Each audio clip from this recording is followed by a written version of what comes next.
Hello students, આપણે આજના વિડીયોની અંદર જોઈશું ધોરણ 12નું ચેપ્ટર નંબર 2, જે છે કાસ્કેડિંગ સ્ટાઇલ શીટ અને જાવાસ્ક્રિપ્ટ. એટલે કે સૌથી પહેલાં તો આ ચેપ્ટર આખું ને આખું ચેપ્ટર બે પાર્ટમાં વહેંચાયેલું છે. એની અંદર પહેલો પાર્ટ છે કાસ્કેડિંગ સ્ટાઇલ શીટ એટલે કે CSS અને બીજો પાર્ટ છે જાવાસ્ક્રિપ્ટ. હવે આ જે CSS છે અને જાવાસ્ક્રિપ્ટ છે એ બંને લેંગ્વેજ છે. તો એમાં જે પહેલી લેંગ્વેજ આવે છે આપણી CSS, તે CSS લેંગ્વેજ આપણા જે HTMLના વેબ પેજ હોય છે તેને આકર્ષક બનાવવા માટે, તેમાં સ્ટાઇલ એડ કરવા માટે યુઝ થાય છે. અને એ જ રીતે નેક્સ્ટ આપણે જે લેંગ્વેજ યુઝ કરવાના છે જે જાવાસ્ક્રિપ્ટ છે. તો જાવાસ્ક્રિપ્ટ જે HTMLના વેબ પેજ હશે તેની અંદરના જે ઘટકો હોય છે તે બધા જ ઘટકોને વેલિડેશન માટે આપણે યુઝ કરવાની છે. તો આજના વિડીયોની અંદર આપણે જોઈએ CSS, ત્યારબાદ નેક્સ્ટ વિડીયોની અંદર આપણે જોઈશું જાવાસ્ક્રિપ્ટ લેંગ્વેજ. તો હવે સૌથી પહેલાં તો CSSમાંથી તમને પહેલો જ ક્વેશ્ચન પૂછાઈ શકે છે કે CSSનું પૂરું નામ શું છે. તો CSSનું પૂરું નામ છે કાસ્કેડિંગ સ્ટાઇલ શીટ. હવે બીજું કે આ CSS શેના માટે યુઝ થાય છે. તો CSSનો ઉપયોગ વેબપેજમાં એટલે કે વેબસાઇટમાં દર્શનીય ઘટકોની શૈલી સ્પષ્ટ કરવા માટે થાય છે. એટલે કે તમને બ્રાઉઝરની અંદર જે પણ વસ્તુ દેખાવાનું છે વેબપેજ દ્વારા, તે વેબપેજને તમારે એકદમ સ્ટાઇલિશ બનાવવું હોય તેના માટે CSSનો યુઝ થાય છે. હવે બીજું વસ્તુ પણ જોઈએ કે આપણે HTMLથી પણ દસ્તાવેજને સ્ટાઇલિશ તો બનાવી જ શકીએ છીએ. તો કેમ આપણે CSSનો યુઝ કરવાનો છે, કેમ HTMLથી જ નથી કરવાનો? તો તેના માટે પણ CSSમાં એક ફાયદો છે અને જે છે HTMLનો ગેરફાયદો. જે તમે કહી શકો કે જો તમારે કોઈક ધારો કે H1 ટેગ છે. હવે H1 ટેગની અંદર તમે કંઈ પણ વસ્તુ લખેલી છે એ તમારે આખા દસ્તાવેજની અંદર બોલ્ડમાં જ રાખવી છે. તો તમે H1 ટેગની અંદર બધી જ વાર તમે B ટેગનો યુઝ કરશો એટલે કે તમારું કોડિંગ થોડું લાંબુ થઈ જશે. તો આ જ તમારું જે કોડિંગ છે તેને ટૂંકું કરવા માટે સ્પેશિયલી યુઝ થાય છે CSS, જે આપણે આજના લેક્ચરની અંદર વ્યવસ્થિત રીતે જોવાનું છે કે કઈ રીતે એડ થશે. અને બીજું વસ્તુ કે CSSનું કોડિંગ એ આપણા સિલેબસની અંદર નથી. આપણે તો એને ડાયરેક્ટલી કમ્પોઝરની અંદર જ મેનુ અને ઓપ્શનનો યુઝ કરીને જ બનાવવાનું છે. કોડિંગ આપણે લખવાનું નથી. જેવી રીતે આપણે આગલા ચેપ્ટરની અંદર ફોર્મ બનાવ્યું હતું પણ આપણે એનું કોડિંગ નથી લખ્યું, ખાલી આપણે મેનુ અને ઓપ્શનનો યુઝ કરીને જ કર્યું હતું. તો એ જ રીતે આપણે CSSનો પણ યુઝ મેનુ અને ઓપ્શનનો યુઝ કરીને જ કરવાનો છે. હવે બીજું વસ્તુ કે જે આ CSS છે તે CSSના બીજા કયા ફાયદા છે. તો પહેલો ફાયદો તો આપણે જોયો એ રીતે કે તમારું કોડિંગ હશે એની અંદર જે નકલ આવતી હશે કે જે કોપી પાર્ટ આવતો હશે, કે જે એક વસ્તુ તમારે જે ધારો કે કોઈક લખાણને બોલ્ડ કરવાનું છે એવું તો તમારા દસ્તાવેજની અંદર ઘણા લખાણમાં આવતું હશે. તો એ વસ્તુ તમારે વારે વારે ના લખવું પડે, એના માટે તમે CSSનો યુઝ કરી શકો. અને બીજું વસ્તુ કે કોડની તમે સરળ જાળવણી પણ કરી શકો. હવે આ વસ્તુ તમે જે CSS છે તે તમારા HTMLનું જે વેબ પેજ હશે તેની બહાર પણ લખી શકો છો અને પછી એ બંને પેજને તમે સાંકળીને પણ CSSનો યુઝ કરી શકો છો. પણ એ વસ્તુ આખું પ્રોગ્રામેટિકલી થશે, કોડિંગથી થશે. એ આપણે કોડિંગ હાલમાં નથી જોવાનું, પણ એ રીતે પણ પોસિબલ છે. એટલે આપણે એક એનો એ પણ ફાયદો કહી શકીએ કે આપણે એ કોડને જાળવવો હોય તો એને સરળતાથી જાળવી શકીએ છીએ. કારણ કે જો એક જ વેબપેજની અંદર ઘણું બધું કોડિંગ હોય તો બની શકે કે આપણાથી કોઈક જગ્યાએ મિસ્ટેક થઈ જાય. પરંતુ જો એ કોડિંગ બીજા જ વેબપેજની અંદર હોય તો એ મિસ્ટેક થવાનો સવાલ જ નથી જનરેટ થતો. એટલે કે તમે એનો કોડની જાળવણી પણ વ્યવસ્થિત રીતે કરી શકો છો. તો હવે સૌથી પહેલાં તો આપણે CSS સ્ટાર્ટ કરીએ. એની અંદરથી તમને પહેલો આ ક્વેશ્ચન તો પૂછાવાનો જ છે CSSનું ફૂલ ફોર્મ. ત્યારબાદ તમને પૂછાઈ શકે છે કે કઈ લેંગ્વેજનો ઉપયોગ થાય છે વેબસાઇટમાં દર્શનીય ઘટકોની શૈલી સ્પષ્ટ કરવા માટે. તો તેનો આન્સર પણ CSS જ આવશે. હવે એ જ રીતે તમને જે મોસ્ટ કોમનલી પૂછાય છે ક્વેશ્ચન CSSમાંથી, તે ક્વેશ્ચન છે CSSની વાક્ય રચના એટલે કે CSSની સિન્ટેક્સ શું છે. તો એ તમને મોટે ભાગેના પેપરની અંદર પૂછાઈ જ ગઈ છે અત્યાર સુધીમાં. તો એ તમારે વ્યવસ્થિત રીતે યાદ રાખવાની છે. તો સૌથી પહેલાં તો તમને આ ક્વેશ્ચન પૂછાઈ શકે છે કે CSS વાક્ય રચનાની જે વિશિષ્ટ નિશાનીઓ છે એને શું કહેવામાં આવે છે. તો એને કહેવામાં આવશે રૂલ્સ અથવા તો નિયમો. આ ક્વેશ્ચન પણ પૂછાઈ શકે છે. હવે એવી જ રીતે બીજું કે જે CSSની વાક્ય રચના છે તે કેવી છે. તો CSSની વાક્ય રચના બે ભાગમાં વહેંચાયેલી છે. એક પહેલો ભાગ છે એનો પસંદગીકાર એટલે કે સિલેક્ટર અને બીજો ભાગ છે ઘોષણા એટલે કે ડિક્લેરેશન. તો ખાસ યાદ રાખજો કે CSSની જે વાક્ય રચના છે તેના બે ભાગ છે. કયા કયા? તો કે સિલેક્ટર અને ડિક્લેરેશન. તો હવે સૌથી પહેલાં તો જે સિલેક્ટર છે તે શેના માટે યુઝ થાય છે? તો સિલેક્ટર એ જેના પર શૈલી લાગુ પાડવાની છે તે વસ્તુ છે. એટલે કે આપણે આગળ પણ એક્ઝામ્પલ જોયું કે જો આપણે H1 ટેગની અંદર તમામ લખાણ જેટલા પણ H1 ટેગનો યુઝ થયો હશે તે બધા જ ટેગમાં જો તમારે બોલ્ડ કરવું હોય તો તેના માટે CSS યુઝ થાય છે. એટલે કે જેના ઉપર શૈલી લાગુ પાડવી છે. તો આપણા એક્ઝામ્પલની અંદર શું આવશે? H1 ટેગ આવશે. એટલે ખાસ યાદ રાખજો કે જે પણ પસંદગીકારની તમારે જે પસંદગીકાર લખવાનું છે તે પસંદગીકાર સિલેક્ટર તરીકે હંમેશા શું આવશે? તો સિલેક્ટર તરીકે હંમેશા HTMLનો કોઈ ઘટક આવશે, HTMLનો ટેગ આવશે. આ વસ્તુ પણ તમને ક્વેશ્ચનમાં પૂછાઈ શકે છે કે સિલેક્ટરની અંદર શું આવી શકે? તો સિલેક્ટરની અંદર હંમેશા HTMLનો ઘટક અથવા તો HTMLનો ટેગ જ આવશે. એ જ રીતે નેક્સ્ટ પાર્ટ આપણો છે ઘોષણા. હવે સૌથી પહેલાં તો જે આપણો આ નેક્સ્ટ પાર્ટ છે એને હંમેશા કયા બ્રેકેટની અંદર લખવામાં આવે છે? તો એને કર્લી બ્રેકેટની અંદર લખવામાં આવે છે, છગડિયા કૌંસની અંદર લખવામાં આવે છે. તો આ ક્વેશ્ચન પણ તમને કદાચ પૂછાઈ શકે કે ઘોષણા હંમેશા કયા બ્રેકેટની અંદર લખવામાં આવે છે? તો એનો આન્સર આવશે કર્લી બ્રેકેટ. હવે જે ઘોષણા છે તે ઘોષણાની અંદર પણ બે વસ્તુનો યુઝ થાય છે. પહેલું વસ્તુ તો છે ગુણધર્મ એટલે કે પ્રોપર્ટી અને બીજું વસ્તુ છે કિંમત એટલે કે વેલ્યુ. તો એ કઈ રીતે? હવે ગુણધર્મ જે આપણે આગળ પણ જોયું છે કે H1 ટેગની અંદરના ઘણા બધા એટ્રીબ્યુટ્સ હતા, જેવી રીતે આપણો અલાઇન એટ્રીબ્યુટ આવે છે. તો એ જ રીતે જે આપણે ટેગની અંદર એટ્રીબ્યુટ યુઝ કરતા હતા તેવી જ રીતે અહીંયા પ્રોપર્ટી આપણે યુઝ કરવાની છે. તો એ પ્રોપર્ટીની અંદર તમારે કોઈ પણ જે પણ વસ્તુ તમારે એપ્લાય કરવું હોય તેનું નામ આવશે. ધારો કે તમારે જો કલર એપ્લાય કરવો હોય તો અહીંયા આવશે કલર. એ જ રીતે જો તમારે ફોન્ટની સાઇઝ યુઝ કરવી હોય તો સાઇઝ આવશે. અને તમારે એક બીજું પણ વસ્તુ આની અંદર યાદ રાખવાનું છે કે હંમેશા કિંમત કઈ રીતે આપવામાં આવે છે? તો કિંમત આપવાની પહેલાં આપણે એક ચિહ્નનો યુઝ કરવાનો છે જે છે કોલન. તો આની અંદરથી એવો પણ ક્વેશ્ચન પૂછાઈ શકે કે ગુણધર્મ અને કિંમતને છૂટું પાડવા માટે કયું ચિહ્નનો યુઝ થાય છે? તો એ ચિહ્ન છે આપણું કોલન. તો ખાસ યાદ રાખજો CSSની વાક્ય રચના કઈ રીતે આવે છે? સિલેક્ટર, ત્યારબાદ કર્લી બ્રેકેટ, એની અંદર પ્રોપર્ટી, ત્યારબાદ કોલનનું ચિહ્ન અને ત્યાર પછી આવશે વેલ્યુ.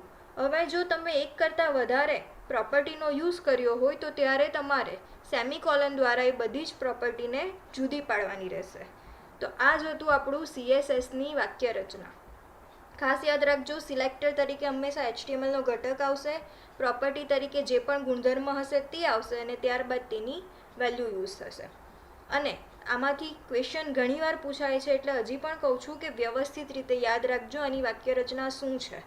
આપણે બીજી રીતે આનું કોડિંગ તો લખવાનું નથી, પરંતુ આપણે આની વાક્ય રચના એક યાદ રાખવાની છે.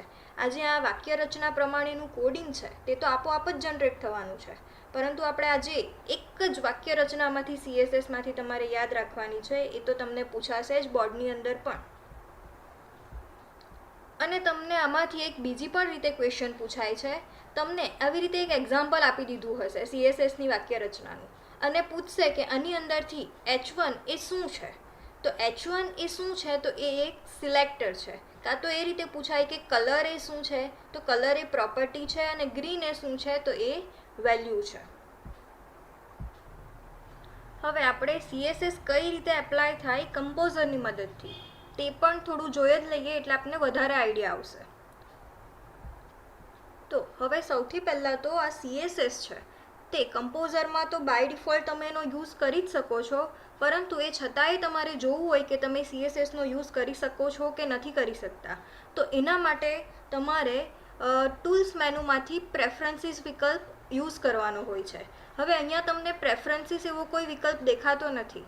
આ પ્રોબ્લેમ છે આપણા કમ્પોઝરના વર્ઝનનો.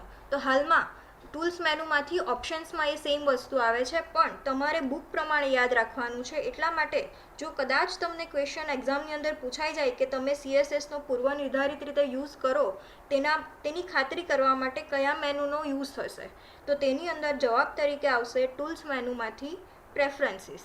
પણ હાલમાં આપણે યુઝ કરવાનું છે ટૂલ્સ મેનુમાંથી ઓપ્શન્સ.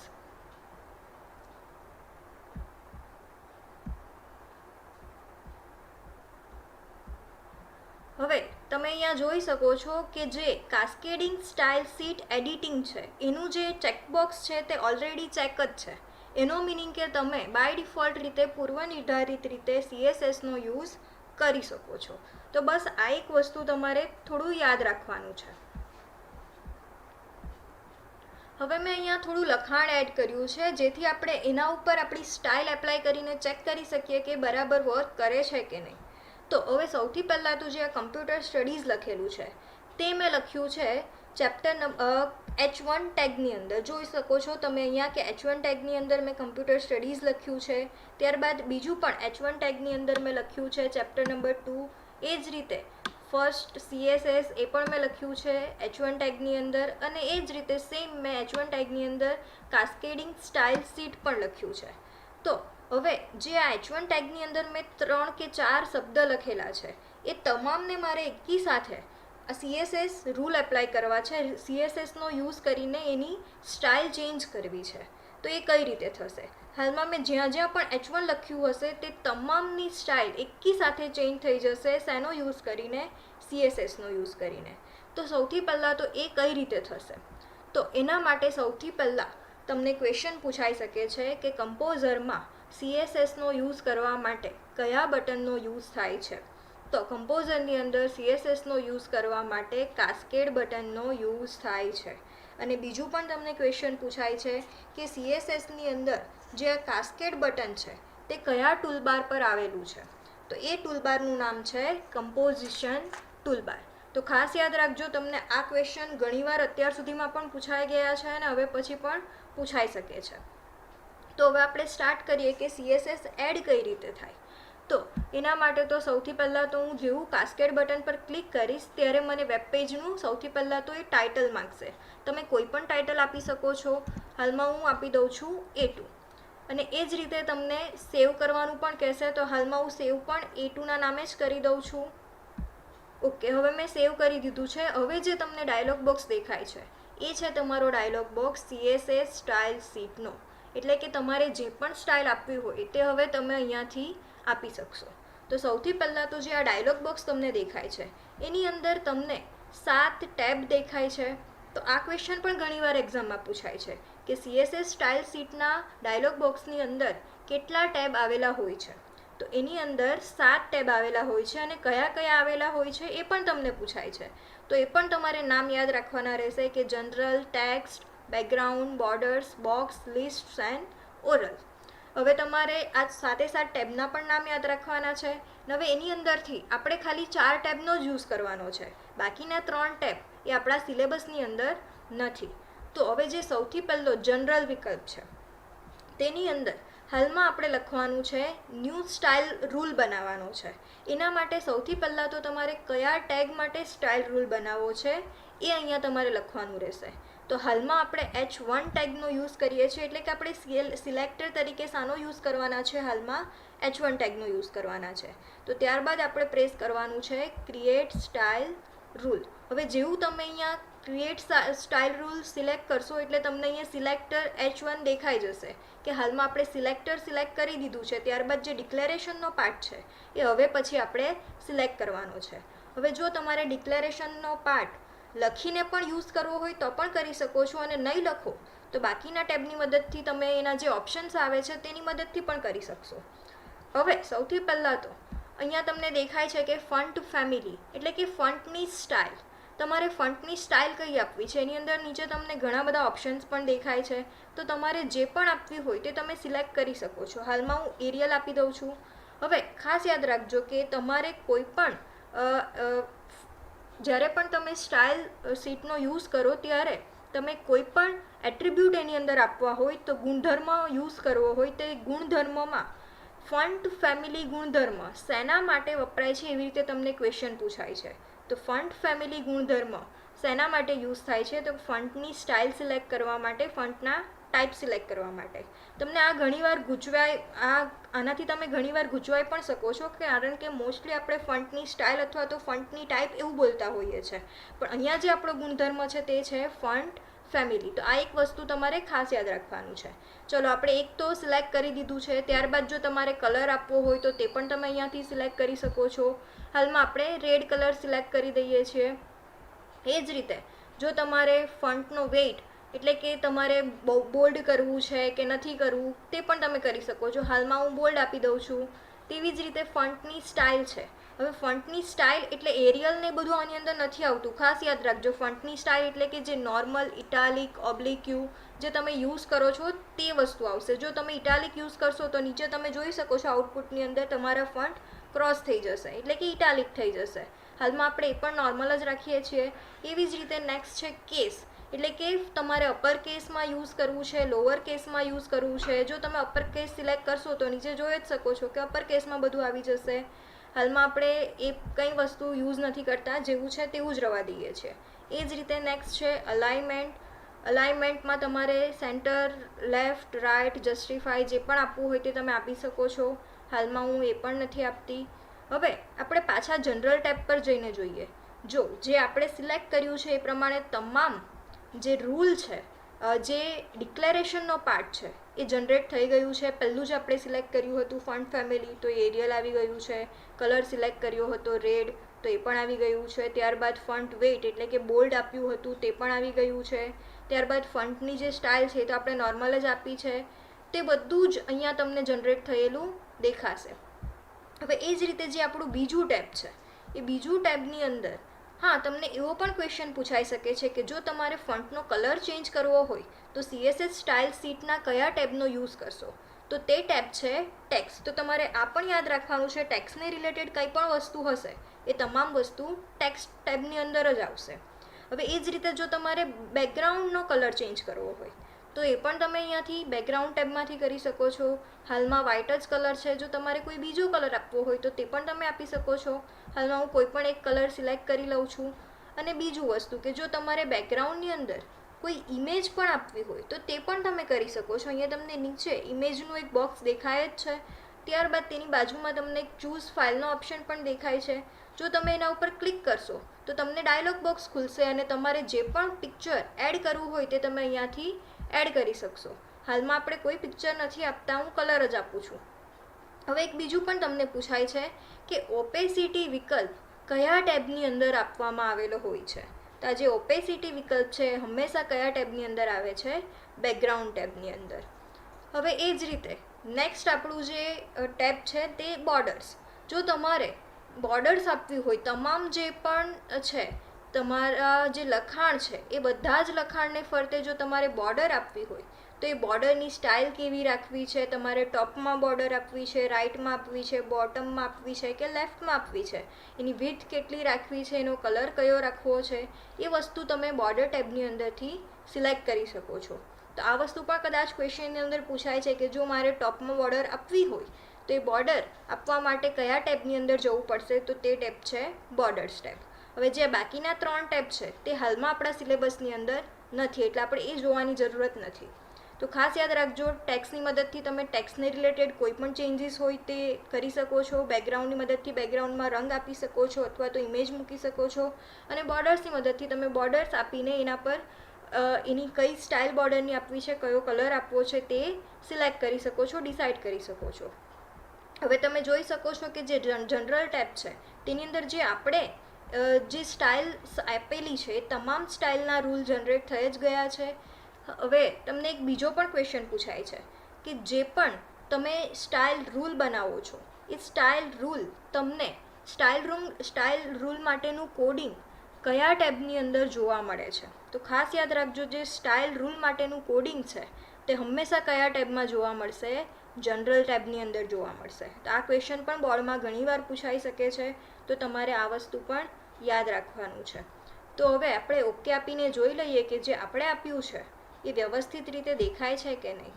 તો તમે જોઈ શકો છો જે પણ આપણે સ્ટાઇલ રૂલ આપ્યા છે એ રૂલ તમને દેખાય જ છે. ખાલી તમને આ cascading style sheet and JavaScript લખેલું છે તેની અંદર જે આપણે રૂલ આપ્યા હતા તે નથી દેખાતા. તો એ કેમ નથી દેખાતા? તે આપણે સોર્સ ટેબની અંદર જોઈ શકીએ છીએ કે એ આપણે લખ્યું હતું H3 ટેગની અંદર. એના માટે તમને એના ઉપર કોઈ પણ ઇફેક્ટ દેખાતી નથી. જો તમારે એના ઉપર પણ ઇફેક્ટ આપવી હોય તો તમે આવી જ રીતે સ્ટાઇલ રૂલને જનરેટ કરી શકો છો અને ઇફેક્ટ આપી શકો છો. હવે તમે અહીંયા બીજું એક વસ્તુ નોટિસ કર્યું હોય તો કે આ કોડ આપણો અત્યાર સુધી નહીં હતો. જેવું આપણે CSS એપ્લાય કર્યું ત્યારે આ કોડ જનરેટ થઈ ગયો. તો આ શું છે? તો આ CSS માટેનો કોડ છે. જે કોડ તમે આ જ પેજની અંદર પણ લખી શકો છો અથવા તો બીજા પેજની અંદર લખીને પણ એને જોઈન આપી શકો છો. પરંતુ તમારે એક બીજું પણ વસ્તુ યાદ રાખવાનું છે કે આ CSSનું જે કોડિંગ છે તે કયા ટેગની વચ્ચે લખવામાં આવે છે? તો એ ટેગ છે સ્ટાઇલ ટેગ. કોઈક વાર એક્ઝામની અંદર પૂછાઈ શકે છે, પણ તમારે યાદ તો રાખવાનું રહેશે જ કે હંમેશા CSSનું જે કોડિંગ આવે છે તે સ્ટાઇલ ટેગની અંદર આપવામાં આવે છે. અને બીજું, જે પ્રમાણે આપણે વાક્ય રચના જોઈ હતી કે સિલેક્ટર, તો હાલમાં સિલેક્ટર તરીકે H1 છે, ત્યારબાદ તેના જે ગુણધર્મ છે તે ગુણધર્મ અહીંયા બધા આપણે યુઝ કર્યા છે અને એ જ રીતે એની વેલ્યુ યુઝ કરી છે. અને બે ગુણધર્મને છૂટો પાડવા માટે કયું ચિહ્ન યુઝ થાય છે? તો સેમિકોલનનો યુઝ થાય છે. હવે આપણે CSSના ઘણા ફાયદા તો જોયા જ છે કે CSSની મદદથી તમારું કોડિંગ ઓછું થઈ જશે. તમે એનું જ્યારે પણ તમે કંઈક ચેન્જીસ કરશો તો એમાં ચેન્જ નહીં થઈ શકે, કારણ કે એ વસ્તુ તમે બીજા પેજ પર પણ લખી શકો છો. પરંતુ એનો એક ગેરફાયદો પણ છે. આ CSSનો તમે જ્યારે યુઝ કરો છો અને જ્યારે પણ એ વેબ પેજને તમે બ્રાઉઝરમાં ઓપન કરો છો ત્યારે એ તમામ વેબ પેજ જોડે એક સરખું નહીં દેખાય. એટલે કે તમને કોઈક વેબ પેજની અંદર થોડું ઘણું ફરક દેખાશે અને કોઈક વેબ પેજની અંદર તમને બીજું વસ્તુ પણ દેખાઈ શકે. એટલે કે એ તમામ જે વેબ પેજ છે તેની જોડે સુસંગત નથી. તમે કહી શકો છો કે CSSની જે જુદા જુદા બ્રાઉઝર માટે સુસંગતતા છે તે હંમેશા બદલાતી રહે છે. એટલે જ્યારે પણ તમે CSSનો યુઝ કરો ત્યારે આ એક થોડી ઘણી એની મર્યાદા તમે કહી શકો છો. પણ હાલમાં તો જે બ્રાઉઝર આવે છે તે બ્રાઉઝર મોસ્ટલી તો CSS જોડે સુસંગત જ હોય છે. એની સંગતતા લગભગ તો બદલાતી નથી.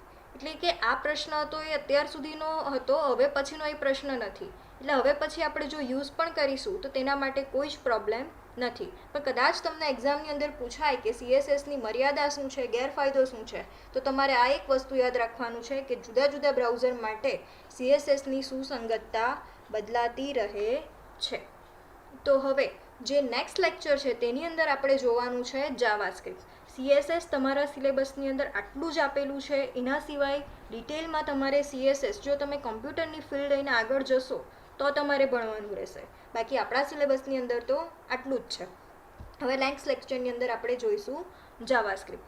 ત્યાં સુધી ગુડ બાય, ટેક કેર.